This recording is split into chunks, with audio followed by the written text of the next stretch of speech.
Hello guys and welcome back to the channel. Thanks for tuning in. So today I'm going to be showing you how to build this Game Boy Color from FunnyPlaying. So without further ado, let's get straight into it. But first I just want to give you a little introduction.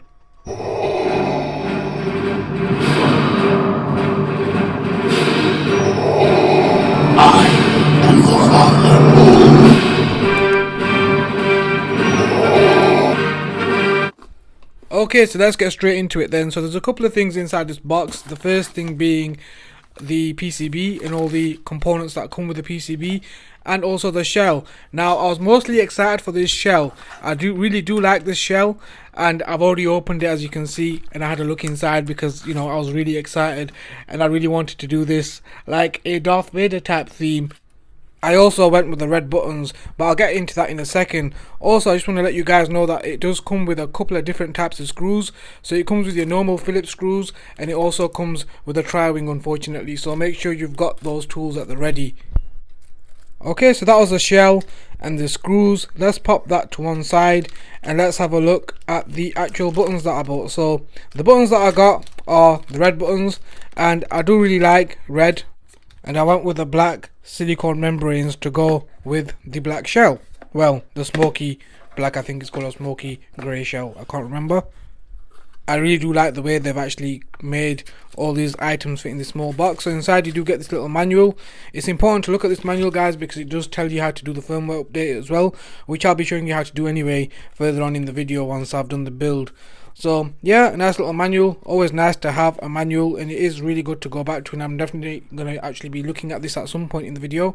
Then you get these little stickers. I don't know what these are for at the moment, but we'll figure it out as we go along. And then you get the screen, and this is a really nice screen. Like, they've come, you know, way ahead of time. I've actually got an old Game Boy screen which I never actually put together, but this, I've seen videos on it. It is a real nice spectacular screen, and I can't actually wait to put it together. And then also inside the box you get a little sticker what you can put on the back just to make it, you know, look really nice and authenticate it basically. Battery pack, which is nice, USB type C battery. Can't wait to actually start charging this device and being able to play it. And then also we got the FunnyPlaying speaker. The last item in the box is one of my favorites as well, and that's the red PCB.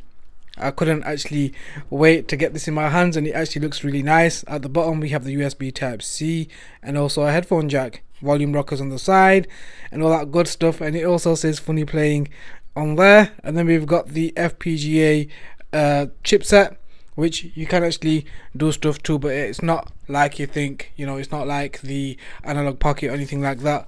So let's go ahead and start to build this Game Boy Color, shall we? So you're going to need a tri-wing screwdriver and also a Phillips screwdriver, and I've got them at hand, so make sure you're ready for this and you also have these two tools at hand, and then you can actually start to proceed to actually make the Game Boy Color mod. Step 1 is going to be the actual screen itself. So at the back it's got this adhesive stickers. What you want to do is peel those off, and then I'm going to stick them onto the shell, and you're going to feed in the cable that goes through the shell so you can connect it to the motherboard. So before you can actually connect the ribbon to the actual motherboard, please lift that tab up first, and then you just want to push it in as far as it will go. So be very careful though, because you can damage it.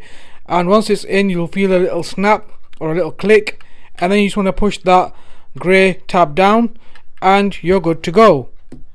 Next up we have the FunnyPlaying speaker. Now this does come with a rubber gasket, so you want to put that in first, and then you want to sit the speaker directly on top of it. It should fit. It was a little bit finicky, to be honest. It just wouldn't sit right, but eventually I got there and it sat nice and snug. But like I said, the wires do come in the way and stuff, but you can just move them aside when you put the back plate on, you'll be fine. So next up, let's go ahead and put in the buttons. The good thing about the buttons is that you can't actually get them wrong because of the way the shell is designed, so that's a big plus. I was just thinking in my head, what if I mess it up and do it back to front? But it's fine, you won't get it wrong, and it is labelled anyway inside. So last but not least on this little bit, let's put on these rubber silicone membranes, and then we can move on to the next step. So moving on then, the next step is basically making sure that this PCB is flipped over nicely, and that ribbon cable doesn't come undone or get damaged in any way, because that would be a disaster at this stage and we don't want a disaster. So the next step is basically putting in the speaker, and that's gone in nice and snug. I can't really capture it properly on the camera because of the actual camera angle. Okay, so let's put in the power switch because that's important. That's what we're going to need to turn the console on and off with. And as you can see, that's gone in nice and perfectly. Then I'm going to take this infrared little black bar out and change it for a red one. I don't know why I put the black one in, but yeah, change that out. And then keeping it moving, let's put the back plate on and start screwing things down here. I'm going to speed it up a little bit here because I'm sure you don't really want to see me screwing the whole shelling because that would just take all day. So I'm just speeding that process up. And then that brings us to the battery, which is quite easy to put in really. Well, it was kind of hard, I'm not going to lie, it's kind of tedious, but I got there in the end. You just want to plug it in, it should clip in, and once it's clipped in you'll see that it works. So I'm just going to do a quick check here because the battery was completely dead. So as you can see, that it does turn on. You can hear the sound once I turn it on. Wow, it's looking beautiful. So I'm almost there now, on the final hurdle now. So I've just got to put in the last 4 or 5 screws, whatever's left of these tri-wing screws, and then it's all done. This mod is complete, and then we can do some game testing and stuff like that. So the thing is with this mod, it's pretty straightforward. Aside from the actual battery, just took me a little bit long, but aside from that, it's pretty straightforward. And I believe we're on version 1.6 on the firmware, but I'm going to update that now, so I'm going to show you how to do that. So you just want to head on over to FunnyPlaying's website and head on over here, and you'll see all the different versions. So I'm going to go for version 1.10 because that's the latest one at this current time. And then you just want to copy it, download it, copy it and paste it onto the actual system. So it's USB type C, which makes life really easy to, you know, add files to. So the final touch is being put on, a nice sticker to make it look authentic. I've done it a little bit wonky, but hey ho, who cares. Anyway, so let's do some game testing now. So we're going to play a little bit of Mario, do some directional testing, and also I'm going to show you how you can actually change the settings on the screen. And like I mentioned before, I should have shown it, but we were on version 1.6. So to get to the menu, you just press the volume rocker in, and as you can see over here, it says version 1.10, so it did update itself.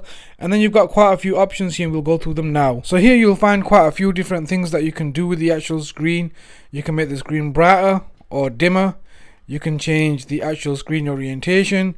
You can also change the color of the screen. You can also change it from Game Boy Color to original DMG. And you just got quite a lot of filters here. You can also change the actual speed of the game, so you can make it slower or faster depending on what game you're playing. So if you're playing an RPG, you can actually speed that up. So you've got all these options here. So I think it's a really good screen. It is really well lit up, and it does have that vibrancy, and the colors really do pop, and I'm really happy with it. For the price of just over $80, you can't actually go wrong. You can't even buy a Game Boy Color, you know, for that price these days. They're quite expensive. Well, you can actually, but you know, you'll still be looking at about $65-70 without a modded screen. So with everything that you get with just over $80, I think this is well worth every single cent. So that's all the options and stuff. I'm gonna move ahead now and show you some gameplay footage and see how the games actually play on this device. I can also say that it's very comfortable to hold. It does have that nostalgic feeling. So let's go right ahead and check out Mario. We're going to do some directional testing now, so see if all the buttons work accordingly. And that's the biggest test, because it can still be a failure at this point. I know everything works, the screen works, but let's check left, right, up, down. Okay, so it's very responsive. I can say and confirm that the directionals are perfect, and the button input is perfect as well.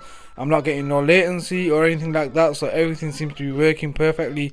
And I'm not very good at this game, as you can see. I just died. Let's check out the actual viewing angles. So the viewing angles are really good. It doesn't lose any clarity. I haven't taken the sticker off yet, by the way, but I'll take it off in a second. The screen I am really loving. It is, you know, it's a really good device. I can't really fault it at all. So I'm going to change the actual core now to the original DMG. And once you change the core, you'll just have to turn it off and turn it back on, and it should switch straight over. And in my case, it's done that straight away. So you've got that nice green little tinge like the original Game Boy. And here I'm playing some Star Wars. So let's do a little sound test now.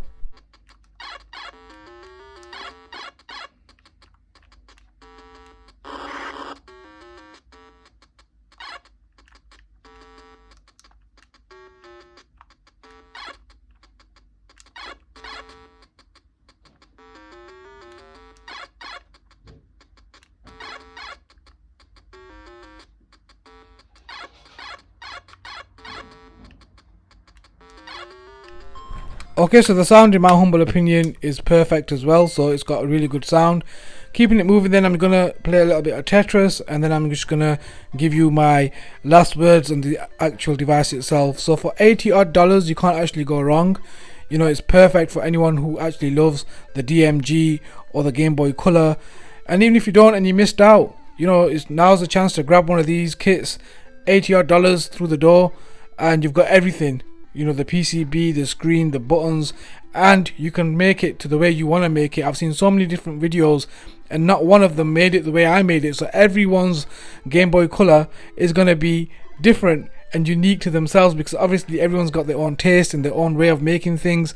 I went with the, you know, the smoky black shell with the red buttons, and I've seen so many different versions and variations on YouTube. It's just amazing. You know, everyone has a different taste.